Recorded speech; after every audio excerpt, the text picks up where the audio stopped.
श्री सद्गुरु परमात्मने नमः। वशिष्ठ जी बोले, हे राम जी,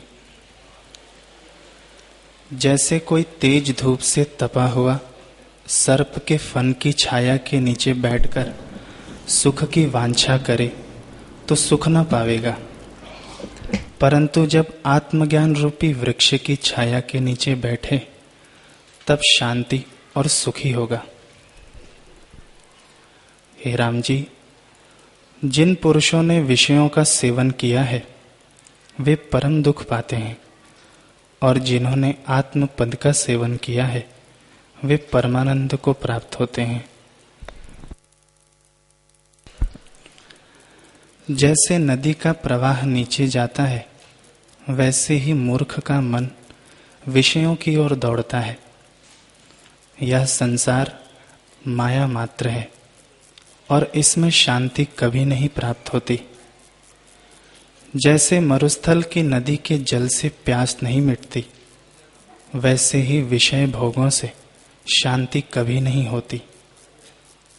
हे राम जी, जो आत्म पद से विमुख हैं वे विषयों की ओर दौड़ते हैं, और जो आत्म पद में स्थित हैं वे विषयों की ओर नहीं दौड़ते। जैसे समुद्र में तरंग उपजकर नष्ट होते हैं और नदी का वेग समुद्र की ओर गमन करता है, परंतु पत्थर की शिला गमन नहीं करती, वैसे ही भोग रूपी समुद्र की ओर अज्ञानी दौड़ता है, ज्ञानी नहीं जाता। हे राम जी, कमल में सुगंध तभी तक होती है जब तक सर्प के मुख की वायु नहीं लगी, वैसे ही बुद्धि में विचार तभी तक है जब तक चित्त रूपी सर्प को भोग और इच्छा रूपी वायु नहीं लगी।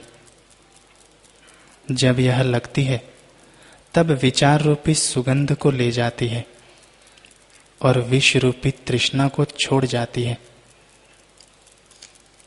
बाण निशाने की ओर तब दौड़ता है जब धनुष और चिल्ले को त्यागता है, और त्यागने पर फिर नहीं मिलता।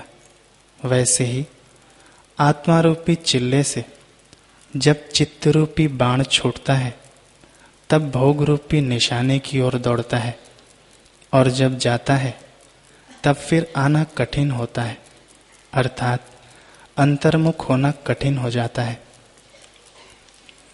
हे राम जी, यह आश्चर्य है कि जो पदार्थ सुखदायक नहीं है उनकी ओर चित्त बड़ा यत्न करता है, परंतु तो भी वे सिद्ध नहीं होते। परंतु ये अयत्न सिद्ध आत्मपद को त्याग देते हैं। जिनको यह जीव सुख जानता है वे सब दुख के स्थान है। जिस अपने होने को यह भला जानता है वह अनर्थ का कारण है। जिस देह को जीव सुखरूप जानता है वह सब रोगों का मूल है। जिनको यह भोग जानता है वे इसको दुख देने वाले परम रोग हैं, और जिनको यह सत्य जानता है वे सब मिथ्या हैं।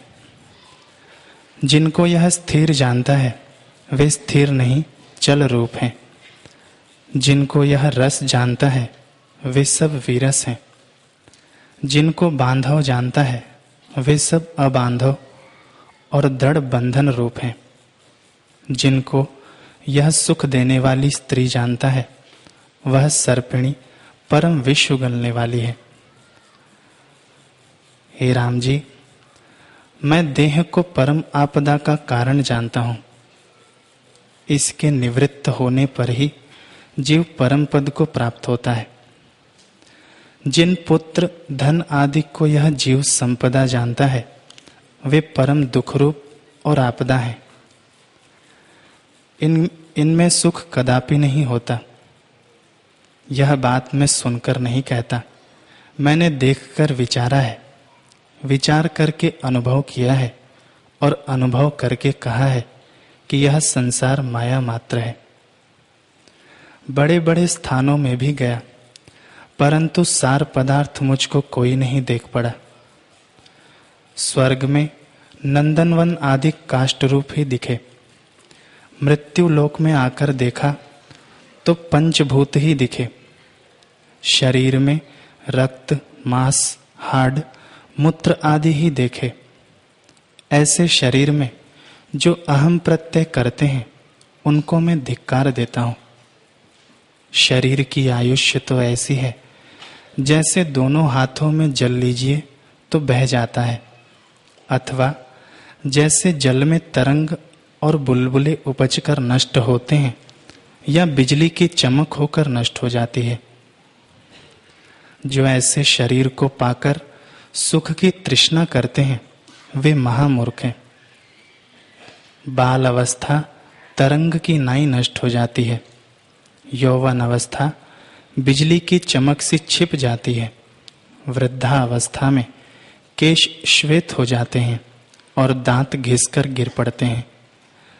जैसे नीचे स्थान में जल स्थिर हो जाता है वैसे ही सब रोग वृद्धा अवस्था में घेर लेते हैं और तृष्णा दिन दिन बढ़ती ही जाती है।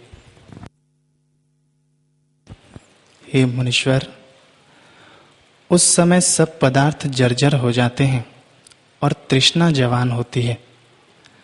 जैसे वसंत ऋतु की मंजरी बढ़ती जाती है और जो सुख भोग प्राप्त होकर बिछुड़ जाते हैं उनका दुख होता है। इस प्रकार इनको असत्य जानकर मैं स्वरूप में स्थित हुआ हूं। आपने जो सुना था सत्संग, वो वाल्मीकि रामायण, योग वशिष्ठ भी बोलते हैं इसको। वाल्मीकि जी भरद्वाज को बोलते हैं, जो वशिष्ठ महाराज राम जी को बोलते हैं। ये वेदांत का सिद्धांत ग्रंथ है।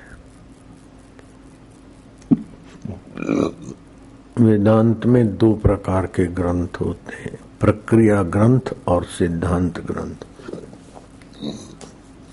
जैसे विचार चंद्रोदय,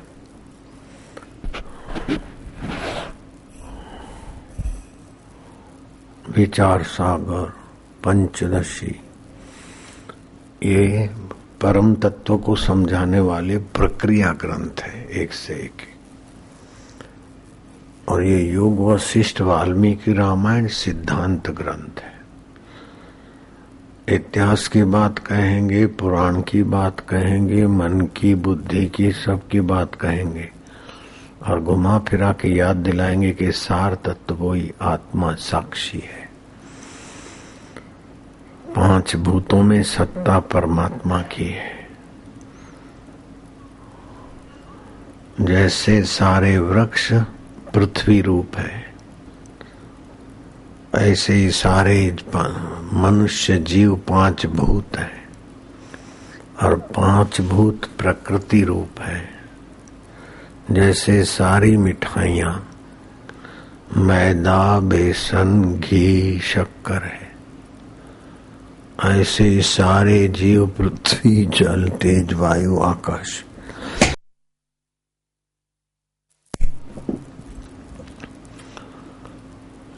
ये देखते देखते सब बदल जाता है और अत्यंत तुच्छ चीजें हैं। कोई सार तत्व नहीं है। जैसे साबुन के गुब्बारे दिखते हैं लेकिन पकड़ो तो कुछ नहीं, ऐसे ये जगत दिखता है, पकड़ो तो कुछ भी नहीं। न दुख टिकता है, न सुख टिकता है, न मित्र टिकता है, न शत्रु टिकता है, न रात टिकती है, न दिन टिकता है। सब जा रहा है, सब जा रहा है। उसको जानने वाला परमात्मा नित्य है, वो सत है, चेतन है, आनंद स्वरूप है। उधर की ओर आओ, परमात्मा में विश्रांति पाओ तो ये जगत तुम्हारे लिए नंदनवन हो जाएगा। ये जगत तुम्हारे लिए परमात्मा का अनुदान हो जाएगा। लेकिन जगत में सतबुद्धि करके सुखी होने की कोशिश की तो ये जगत तुमको तनाव ग्रस्त कर देगा, चिंताग्रस्त कर देगा, बीमारी और शोक ग्रस्त कर देगा, वासना और विलाप ग्रस्त कर देगा, जन्म और मरण के चक्कर में चूर कर देगा ये जगत। शिव जी कहते हैं पार्वती को, उमा कहूँ मैं अनुभव अपना, सत्य हरि भजन जगत सब स्वप्ना। जो हर वस्तु में, हर स्थान में, हर देश में, हर हृदय में, हर हमेश है, उस परमेश्वर में आनंदित होना, शांत होना, ज्ञान पाना, परमात्मा में अपने को परमात्मा में जानना, ये हरि भजन है। लेकिन मरने वाले हाड़ मांस शरीर को, शरीर में क्या है? हड्डियां है, मांस है, रक्त है, वात है, पित्त है, कफ है, थूक है, और सब घूम रहा है अंदर। इसमें कोई स्थिर पदार्थ नहीं है और रसमय शाश्वत कुछ नहीं है। लेकिन मूर्खता से शरीरों में सुख बुद्धि, विकारों में सुख बुद्धि करके जीव ठगा जाता है। ये करूं तो ठीक हो जाएगा, आटलू करूं, आटलू बनाऊं, ये करूं। मूर्ख लोग ये नहीं समझते हैं कि रावण ने सोने की लंका कर दी, फिर भी वासना नहीं मिटी। अपनी पत्नी मंदोदरी और दूसरी कई लंका की सुंदरियां होगी, लेकिन आत्म शांति, आत्म सुख के बिना संसार का सुख धोखा है। देखत नैन चलो जग जाई, कामा गूं कछु थिर न रहाई। देखते देखते ये जगत नाश को प्राप्त हो रहा है। कबीर जी ने बहुत ऊंची बात कही, भलो भयो गेवार एना करता अभण सारो। जो दुनिवी आकर्षण में तो नहीं फसातो। भलो भयो गेवार जाहि न व्यापी जग की माया। उससे अनपढ़ गेवार अच्छा, जिसको जगत की माया व्याप्त नहीं होती। ये मिल जाए, ये कर लूं, सोने की लंका भी कर लिया तो भी रावण दुखी होके गया। शबरी भीलन ने सोने की लंका नहीं किया था, रहीदास ने सोने की लंका नहीं किया था, लेकिन अपना हृदय परमात्मा के रस से, परमात्मा के ज्ञान से, परमात्मा के प्रेम से बना दिया। सोने का घर नहीं बनाना है, अपना हृदय बनाना है। सोने की लंका नहीं बनाना है, अपनी समझ भगवत में बनाना। वो अपने हाथ में, सोने की लंका बनाना अपने हाथ में नहीं है। बहुत तपस्या करनी पड़े और फिर भी छूट जावे। और यहाँ ज्यादा तपस्या नहीं है, खाली सत्संग, सुबह दोपहर शाम एक आधा घंटा भगवान के नाम का उच्चारण, सिद्धांत ग्रंथ का पाठ, प्रक्रिया ग्रंथ का पाठ, और भगवान की, गुरु की प्रसन्नता के लिए तत्परता से सेवा।